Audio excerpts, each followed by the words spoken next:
Poste, no? Ang tibay niyan, isang buo eh. No? Hindi na basta-basta bibigayan eh. Ang laki ng ginastos ito para lang dito sa tulay na to, no?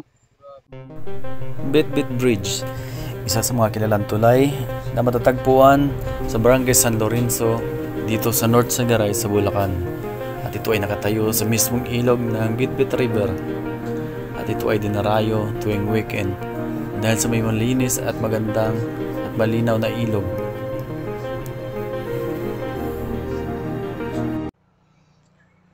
So ayan, good morning mga goma. So, dito nga pala tayo ngayon sa San Jose del Monte, Bulacan. Dito tayo sa may SM, nasa may kanan natin yung SM San Jose. So pupunta tayo ngayon ng Bitbit River dito sa Bulacan. So may naantay pa akong kasama, yung taga rito, taga Bulacan yung magiging kasama natin sa rides natin ngayong araw. So yung meet up namin kasi alas 7. So ano pa lang, 6:50 ng umaga. So, aantayin ko muna siya makarating dito. Dito namin sisimulan yung ride. O, baka maya-maya dito na yung mga goma. Abang-abang lang tayo. So, linggo ngayon, maraming tao ngayon sa Bitbit na maliligo. Kawa na Mayo na ngayon eh. Patapos na ang buwan ng Mayo, pero grabing init pa rin, di ba? Kita mo naman, mag-alas 7 pa lang, gaano nakaliwanag yung araw. Saka napakainit, tingnan mo. Ano na yung sikat ng araw. Kaya ini-enjoy pa rin ng karamihan yung magpunta sa mga ilog para magpalamig, lalo na pag weekend, pag ganitong araw. So, antayin lang natin makarating yung kasama natin na si Rod PH. Pala siya yan, tama, nakarating na. Ha? Ayun na. Ano ilagay mo lang dyan? Baka tumalbog eh. Lubak-lubak pa naman doon. Nagamit niya yung kanyang Raider 150.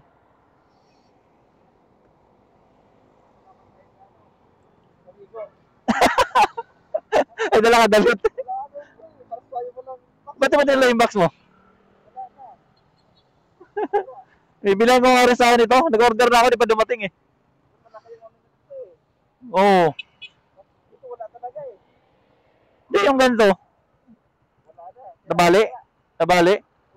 Dito sa SM, sa si papunta roon, na lang siya. 20 kilometers. So, 40 minutes yung travel time mula dito. Ito yung mapa natin. Ayan. SM San Jose, dito sa may Tungkumanga. 40 minutes papunta roon. So, makakarating kami doon ng 7:30 6 AM. Pre, tara na. Ginagawa kalsada rito.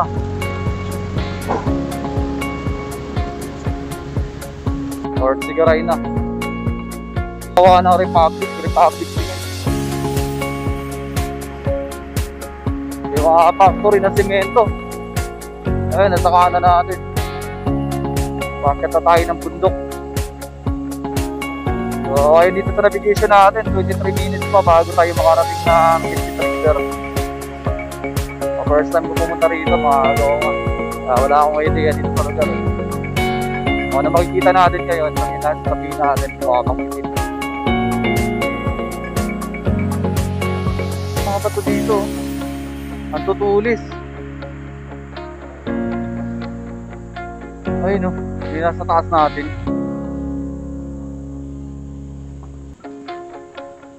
Dito, ayan, may mga sign, I love you. Ganda rin dito, ayan, may mga hayop. Ito, may also. Ganda ng overlooking din dito, mga goma. Ayan, lumalamig din yung hangin. Ayan pala, may nakasabay tayo tricycle. Pinahirapan siya kasi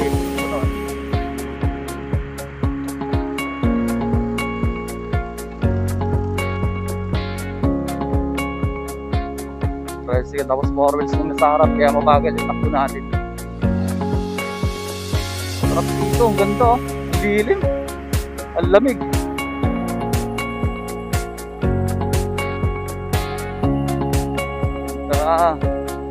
Pag-feel mo talaga dito yung gubat na.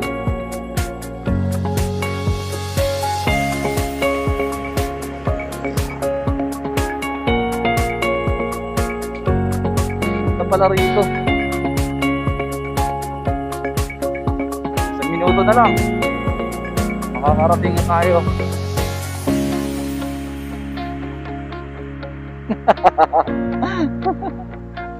Wala pa tayong nakakasalubong na paakyat eh.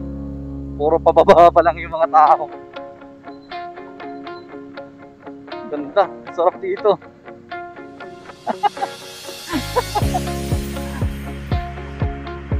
Hindi ako makabitaw, baka dumidiretso ako eh.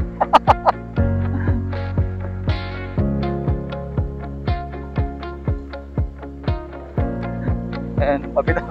Oo, pabitaw-bitaw yung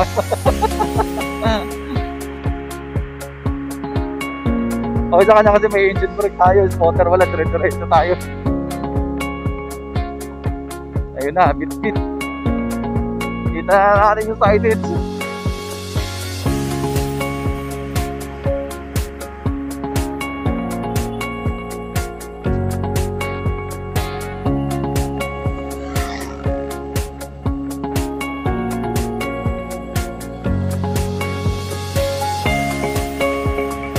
Ano yun? Mawala doon?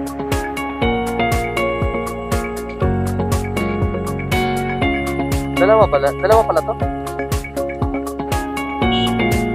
Ay no.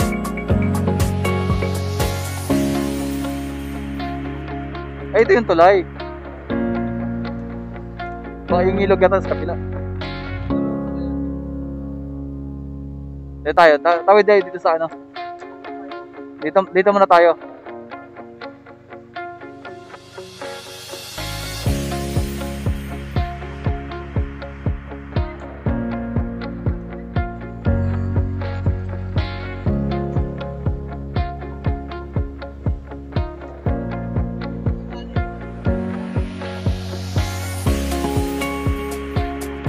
Oh, ito pala yung tulay. Ano sa baba? Ito oh. Sa baba pala. Pag ano, doon landaan pala.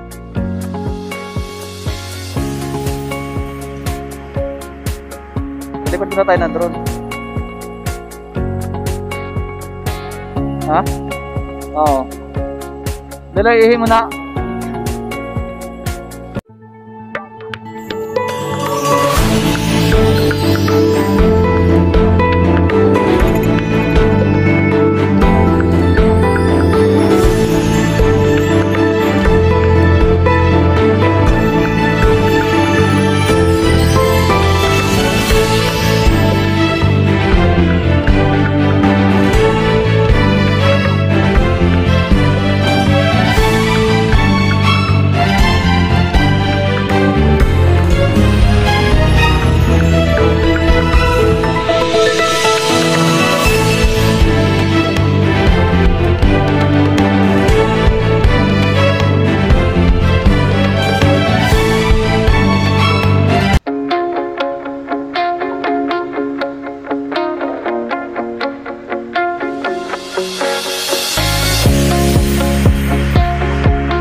So dito, rough road na. Hindi siya sementado yung pababa ng ilog. Sabi nung isang doon, kausap nung matanda, mas okay daw dito dumaan. Kasi hindi ganun katarik. Sa kabila daw yung kabilang dulo doon tulay. Ano daw, matarik daw yun doon. Kaya mahirap daanan. Kaya mas okay dito itong pinakaunang babaan.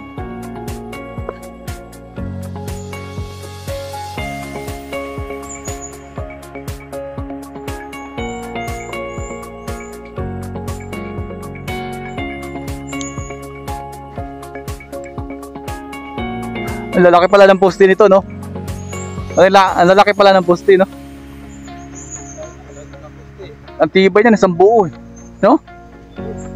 Hindi na basta-basta bibigay yan, eh. Ang laki ng ginastos ito para lang dito sa tulay na to, no? Malalaki yun. Tingnan mo naman yung lapad, oh. Kapal. Kala mo maliit lang tingnan.